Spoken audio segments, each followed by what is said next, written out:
வரியா ஆப்பிள் பீட்ரூட்லாம் வச்சுக்கிட்டே? டேய் கடை வைக்கலடா, ஏபிசி மால்ட் செய்ய போறோம்டா. அது எப்படின்னு செய்யறது? ஏபிசிடி மால்ட்டு பாதாம் முந்தியெல்லாம் வச்சிருக்க? ஆமாண்டா, ஆப்பிள், பீட்ரூட்டு, கேரட்டு இதெல்லாம் எடுத்துக்கணும். பாதாம் வந்து ஊற வச்சு தோலை உரிச்சுக்கணும். பீட்ரூட்டு, ஆப்பிள், கேரட்லாம் நல்லா துருவி எடுத்துக்கணும்.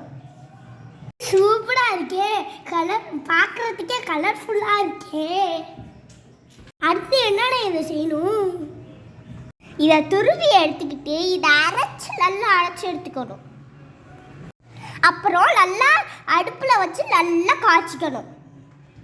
நல்லா காய்ச்சிக்கிட்டு இது கட்டியாட்டம் வந்தோடனே நம்ம இது சாப்பிடலாம். அண்ணே, இது சாப்பிட்டா நல்லா இருக்குமாண்ணே? சூப்பராக இருக்கும்டா. அடுத்த வீடியோவில் நான் சொல்கிறேன்.